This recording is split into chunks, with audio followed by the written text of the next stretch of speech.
Father, एक minute. क्या है फादर, आपने शादी के बारे में क्या सोचा? मैं तो कब से शादी के फर्स्ट गियर में घूम रहा हूँ, मगर लड़कियां सारी रिवर्स गियर में घूमती हैं। मुझे कोई लड़की देता ही नहीं। फादर, मैं आपकी शादी के बारे में बात नहीं कर रहा हूँ, अपनी शादी के बारे में बात कर रहा हूँ। तुझे भी अपनी कोई लड़की क्यों देगा? मजाक मत करो फादर। आपने तो मुझसे वादा किया था कि सीता जैसे फौरन से लौट के आएगी, आप उसका हाथ मेरे हाथ में दे देंगे। मैं बग गया था, मगर अब मैं समझता हूँ कि गलत बग गया था।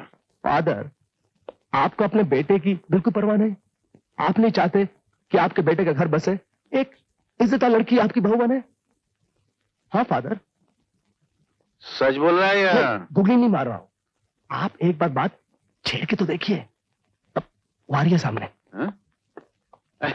बेटी, आज तो बहुत फर्स्ट गियर में नजर आ रही हो। मेरा मतलब बहुत खुश नजर आ रही हो। और बुजुर्गों ने कहा है कि जब कभी कोई टेढ़ा सवाल पूछना हो तो गियर की हालत देके पूछना चाहिए, मतलब खुशी की हालत देके पूछना चाहिए। मैं समझता हूँ मेरे दिल में एक बहुत दिनों से बात है, वो पूछ ही डालूं। पूछो uncle. Morning Sita. Good morning. वो अपना क्या नाम है उसका? हाँ, जिसे हमने नौकरी से निकाल दिया है। हाँ, नहीं छी, उसका क्या नाम ले रही हो?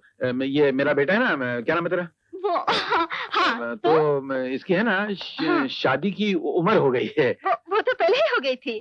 जब मैं अमेरिका गई थी उस वक्त ये शादी के लायक हो गया था। हाँ, मगर जब तुम अमेरिका जा रही थी तो रिवर्स गियर में बचपने की तरफ चला गया था।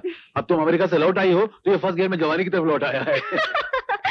ठीक कहा आपने। सही कहा? मैंने सही कहा? मतलब गाड़ी फर्स्ट गियर में आ गई? अरे बेटा, मैं तो कभी सोच भी नहीं सकता था कि गाड़ी इतनी जल्दी फर्स्ट गियर में आ जाएगी। चल जल्दी शुक्रिया अदा कर, शुक्रिया अदा कर। मुझे तो अल्फाज ही नहीं मिले। मैं तुम दोनों की जन्मपत्री लेकर आज सूची के पास जाता हूँ। जन्मपत्री किसके लिए? फर्स्ट गियर निकालने के लिए। शादी किसकी? आपसे किसने कहा कि मैं उससे शादी करना चाहती हूँ? तुमने कहा? तब अभी मैंने तो रवि की शादी के बारे में हाँ कहा। रवि की शादी अपने साथ करने को नहीं कहा। जाइए, कोई अच्छी सी लड़की उसके लिए ढूंढ लीजिए। शादी के लिए जो भी खर्चा होगा मैं करूंगी। लेकिन बेटी, फिर तुम्हारी शादी कब? जिसे मैं पसंद करूंगी उससे मैं खुद शादी कर लूंगी। फिर ये लटक गया। फादर, क्या बात कर रहे हैं आप? कैसी बात कर रहे हैं आप? आप चाहते हैं कि वो खुले शब्दों के अंदर बोले कि आपके बेटे को नहीं चाहते? नहीं, आप में जरा सी भी कॉमन सेंस है कि नहीं? मैंने आपसे क्या कहा था? मैंने आपसे ये कहा था कि मेरा हाथ इस लायक नहीं कि उसका हाथ लेकर थाम ले। और आपने क्या कहा था? आपने कहा था नहीं बेटा, इसके साथ शादी करने के लिए सिर्फ तू ही काबिल है। मैंने? सीता, अगर तुम शादी के लिए राजी हो भी जाती तो मैं खुद तुम्हारे पास चल कर आता और तुमको समझाता कि तुम अपनी हैसियत को देखो और तुम मेरी हैसियत पे नजर डालो। तुम आसमान का तारा हो और मैं जमीन की धूल। मैं तुमसे शादी करने के लिए बिल्कुल राजी नहीं हूं। अरे मगर तूने नहीं कहा था? I said get out. Out you old man. Out. Senseless fellow. मेरी एक बात और तुम और से सुन लो। अगर तुम शादी के लिए हाँ कह भी देती, मैं खुद तुम्हारे पास आकर शादी के लिए इनकार कर देता। भाई, मेरा तुम्हारा क्या मुकाबला? फादर की वजह से तुम्हें जो तकलीफ पहुंची है उसके लिए मैं तुमसे माफी मांगता हूं। वो बेचारे बेटे की शादी के जोश में भूल गए थे कि जूता पैर में पहना जाता है, टोपी की जगह सर पर नहीं रखा जाता। उनकी बदतमीजी की वजह से तुम्हारे दिल को जो ठेस पहुंची है उसके लिए मैं सीता देवी हाथ जोड़ के तुमसे माफी मांगता हूं। इट्स ऑल राइट, जाओ जाकर अपना काम करो।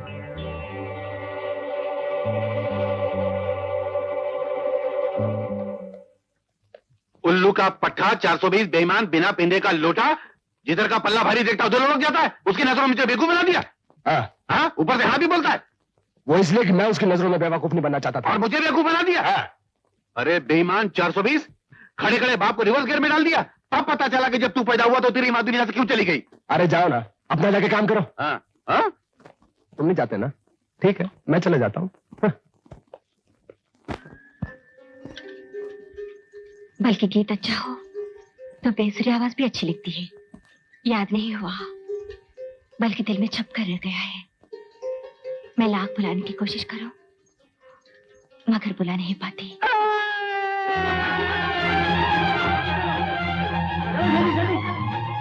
संभाल कर देखिए। आहिस्ता आहिस्ता आहिस्ता। और कहाँ था दरवाजा खोल। गणपत मैनेजर साहब से जाकर कह दे कि किशन बहुत बुरी तरह जख्मी हो गया है, उसे फैक्ट्री की गाड़ी में डालकर हॉस्पिटल ले गए। चल जा। मैनेजर साहब अपना वो किशन है ना, क्या उसे? उसको फैक्ट्री में बहुत बुरी तरह मार लगा। रामबो उसको फैक्ट्री की गाड़ी में डाल के हॉस्पिटल ले गए। आपको बोलने के लिए बोला। फैक्ट्री की गाड़ी में? हाँ फैक्ट्री गाड़ी। I'll call you back. Okay? Excuse me madam, क्या मुझे आपकी गाड़ी की चाबी मिल सकती है? किस लिए? एक जरूरी काम से बैंक जाना है। कंपनी की गाड़ी क्या हुई? मजदूर ले गए उसे। मजदूर ले गई? वो मजदूर यूनियन का लीडर है ना राम, वो ले गया। उसको क्या हक है कंपनी की गाड़ी ले जाने का? अब क्या बताऊं आपको मैडम, यही सब दुख सह कर चाचा जी का ध्यान हो गया। एक मजदूर की उंगली में जरा सी चोट क्या आ गई, 2-4 कतरे खून के बह गए, उसने शोर मचाना शुरू कर दिया। मालिकों को गाली देनी शुरू कर दी। कहने लगा ये मालिक लोग समझते क्या अपने आप को, कब तक मजदूरों का खून चूसते रहेंगे, कब तक उनकी जिंदगियों से खेलते रहेंगे। खुद की गलती से उंगली में चोट आई और खून चूसने का इल्जाम लगाते मालिकों के ऊपर। और वो राम है ना राम, उसने तो आओ देखा ना ताओ उसे गाड़ी में बिठाया और सीधा लेकर चला गया। उसकी इतनी हिम्मत हो गई? वो समझता क्या है अपने आप को? ये फैक्ट्री, यहाँ की गाड़ियाँ उसके बाप दादा की जायदाद है। तुम फौरन पुलिस में कंप्लेंट लिखो। नहीं मैडम नहीं, हमें एक कदम हरगिज नहीं उठाना चाहिए। हमें शांतिपूर्वक काम करना चाहिए। अगर हम लोग पुलिस में कंप्लेंट लिखवाएंगे तो ये मजदूर लोग बाहर जाकर शोर मचाएंगे, बोलेंगे इस कंपनी में बहुत जुल्म होता है। एक मजदूर मरते मरते बचा, लेकिन मालिकों कान पे जू तक नहीं रहेंगी। फजूल की बकवास करेंगे वो।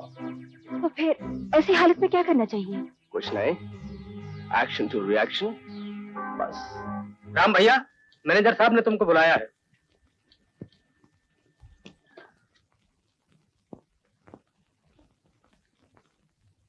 आपने मुझे बुलाया? ये क्या है? पढ़े लिखे आदमी हो, पढ़ लो, मुझसे क्या पूछते हो?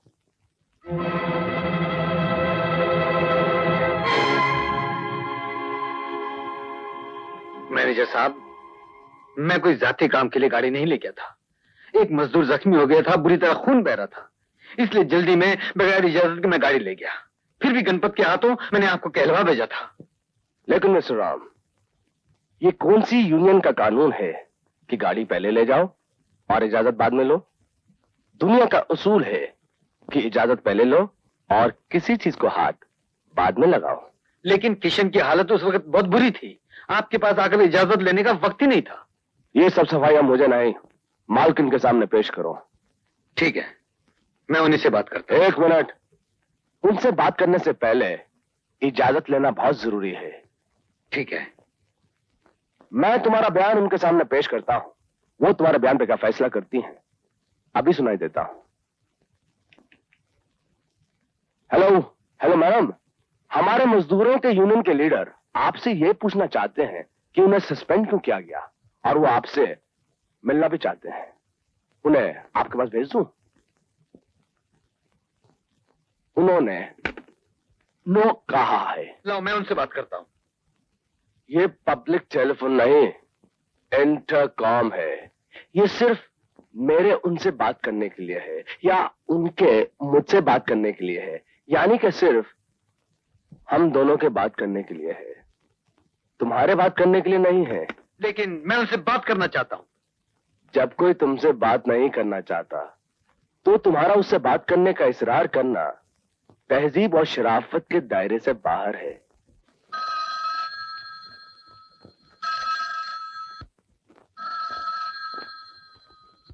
हेलो। नमस्ते मैडम, मेरा नाम राम है। मैं आपकी फैक्ट्री की मजदूर यूनियन का लीडर बोल रहा हूँ। मैंने तुमसे पहले भी कहा था ना कि मुझे फोन करने की कोई जरूरत नहीं। अब जरूरत है मैडम, इसीलिए मैंने फोन किया है आपको। क्या मैं पूछ सकता हूँ कि मुझे सस्पेंड क्यों किया गया है? वो मुझसे मत पूछो, मैनेजर से पूछो, या कल के अखबार में पढ़ लेना। लेकिन इस बात की क्या गारंटी है कि जो बयान आप अखबार में देंगी वो बिल्कुल सच होगा? सही होगा या गलत होगा, ये बहस करने की मेरे पास फुर्सत नहीं है। बहस करना है तो केस करो, कोर्ट में जाओ, वहां बहस होगी। और एक बात मैं आखिरी बार कह देती हूँ, अगर तुम इस तरह बार बार मुझे फोन करके तंग करोगे तो मैं पुलिस में तुम्हारी कंप्लेंट लिखवाकर तुम्हें गिरफ्तार करवा दूंगी। मैडम, आपकी फैक्ट्री की तरफ पुलिस डिपार्टमेंट भी आपकी मिल्कियत नहीं है, जहां आपकी जबरदस्ती चलेगी या आपका मनचाहा कानून चलेगा। अगर पुलिस में आप मेरे खिलाफ शिकायत लिखवा सकती हैं, तो उस बेजान शिकायत का जवाब देने के लिए मैं भी मुंह में जबान रखता हूं। याद रखिए इस बात को। क्या बात है बेटा, ये पुलिस वालों के नाम पर किससे बहस हो रही है? अपनी फैक्ट्री की मालकिन से। उन लोगों का जुल्म दिन ब दिन बढ़ता ही जा रहा है। किसी मजदूर के साथ बेइंसाफी हो तो मिलना तो एक तरफ, फोन पर बात करने से इनकार करती है और ऊपर से धमकी देती है कि पुलिस में रिपोर्ट लिखवाकर गिरफ्तार करवा दूंगी। खाला जी का घर समझ लिया क्या? अरे अरे अरे, आहिस्ता बेटा, राम को गुस्सा आ गया तो रावण की जीत हो जाएगी। अच्छा आप ही बताइए, कोई आपके डिपार्टमेंट से किसी के खिलाफ गलत कंप्लेंट करे तो पुलिस क्या कदम उठाएगी? पुलिस के कदम तो कानून की बंदिश में होते हैं बेटे। जो हमें कोर्ट से हुक्म मिलेगा वही करना पड़ेगा। एक मजदूर जिंदगी और मौत की कश्मकश में फंसा हुआ था। मैं उसे फैक्ट्री की कार में बगैर किसी से पूछे हॉस्पिटल ले गया। ये मैंने गलत किया या सही किया? 100% गलत। क्या? हाँ, वो गाड़ी तुम्हारी नहीं थी, उसका मालिक कोई और था। और कानून कहता है कि इजाजत के बगैर किसी की चीज को हाथ लगाना जुर्म है, और इस जुर्म के तहत उन्हें पूरा हक है कि वो तुम्हें नौकरी से निकाल दें। और अगर वो शिकायत करें तो हमें पूरा हक है कि हम तुम्हें गिरफ्तार करें और सजा दिलवाएं। मतलब मैंने एक आदमी की जान बचाई या जो कुछ भी किया, ये आपकी नजर में जुर्म है और मुझे सजा दिलवाने का आपको पूरा पूरा हक है? बिल्कुल। क्या खाक, बिल्कुल बिल्कुल गलत बात कर रहे हैं आप। एक आदमी जिंदगी और मौत के बीच में फंसा हुआ है तो पहले उसकी जान बचानी चाहिए या गाड़ी ले जाने की आज्ञा लेनी चाहिए। उसके बाद उस गाड़ी में कितने आदमी बिठा के ले जा सकते हैं उसकी आज्ञा लेनी चाहिए। उसके बाद उस घायल आदमी को बिठा के ले जाना चाहिए या लेटा कर ले जाना चाहिए, इसकी आज्ञा लेनी चाहिए। इतनी आज्ञा लेते रहे तब तक तो वो आदमी मरकर दूसरा जन्म भी ले लेगा। यही है आपका कानून। इसी तरह आपका डिपार्टमेंट काम करता है। जान बचाने वाले का शुक्रिया तो अदा करते नहीं, उल्टा उसे बगैर पूछे गाड़ी ले जाने के जुर्म में गिरफ्तार करने की धमकी देते हैं। चल बेटा चल, मैं देखती हूँ कौन गिरफ्तार करता है तुमको। बड़े आए कानून वाले। मगर तुम्हें कानून के मामले में टांग अड़ाने की क्या जरूरत है? बिल्कुल है। सरकार जनता की माँ बाप होती है। अगर वो माँ बाप अपनी औलाद के साथ इंसाफ नहीं करते तो क्या मैं भी अपनी औलाद के साथ नाइंसाफी होती देखकर खामोश रहूंगी? कभी नहीं, कभी नहीं, कभी नहीं। हाँ, जाओ जाओ, काम करो काम करो। कुछ काम वाम नहीं करूंगी। तुम्हें क्या हक है कि तुम्हें इसे गिरफ्तार करो? कोई से हाथ लगा के तो देखे। हथकड़ी छीन कर चूल्हे में न फेंक दूं तो मेरा नाम भी शांता नहीं। अरे हाँ। तू चुप कर, आहिस्ता बोल आहिस्ता बोल। अगर बाहर वालों ने सुन लिया तो क्या कहेंगे? इंस्पेक्टर जगदीश बाहर तो दुनिया को धमकाता है और घर में बीवी से डरता है। कहने दो, मुझे किसी की परवाह नहीं। तुमने तुमने तुमने कहा कैसे कि तुम इसे गिरफ्तार करोगे? कोई मजाक है? बस बस बस बस माँ, तुमने अपने बेटे को पढ़ा लिखा कर समझदार बना दिया है। अगर पिताजी कानून वाले हैं तो तुम्हारा बेटा भी कानून जानने वाला है। मैं निपट लूंगा इनसे। अरे तू नहीं, मैं निपट लूंगी एक इनसे। मिनट बैठिए ना। कोई मजाक है? अरे माँ, मैं गिरफ्तार करने अरे वाली। माँ, पिताजी थके मांदे आए हैं, जाओ इनके लिए खाना लगा दो। जाओ मैं गिरफ्तार करने जाओ ना। वाली। मजाक है? दोस्तों, जुल्म का पानी अब सर से ऊंचा होता जा रहा है और उसका सिर्फ एक ही इलाज है, और वो इलाज है हड़ताल। हड़ताल? किस लिए? बस कर दी मैडम। इन लोगों का काम होता सिर्फ हड़ताल करना, मतलब एक्शन। मगर ये जाहिल लोग भूल जाते हैं कि उनके इस एक्शन का रिएक्शन भी हो सकता है। लेकिन फिर भी कोई वजह तो होगी। सीधी सी बात है मैडम, उनके यूनियन लीडर ने एक्शन लिया कि बगैर किसी की इजाजत कंपनी की गाड़ी लेकर अस्पताल चला गया। उसके इस एक्शन पर हमारी मैनेजमेंट ने रिएक्शन लिया कि उसे सस्पेंड कर दिया। उसके इस सस्पेंशन के रिएक्शन पर उन्होंने एक्शन लिया, हड़ताल कर दी। मगर आप चिंता मत कीजिए मैडम, इस एक्शन रिएक्शन का मेरे पास भरपूर एक्शन है।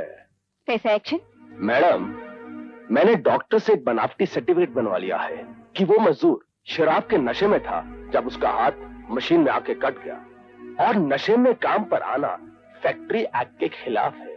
इसलिए हम लोगों पर कोई इल्जाम नहीं आएगा। नहीं, ये तो सरासर नाइंसाफी है। इस किस्म का झूठ बोलकर हम जीना नहीं चाहते। ये सब यहाँ नहीं चलेगा मिस्टर रवि। जाइए अभी और इसी वक्त मालूम कीजिए कि वो मजदूर किस अस्पताल में है। वो उसका जो हक बनता है हम उसका मुआवजा देंगे। देखा किशन, ये है इंसाफ। तुझे देखने के लिए अब तक ना वो तुम्हारी मालकिन आई, ना वो मैनेजर आया, और आएंगे भी नहीं। मैं उस मगरूर औरत को अच्छी तरह जानता हूँ।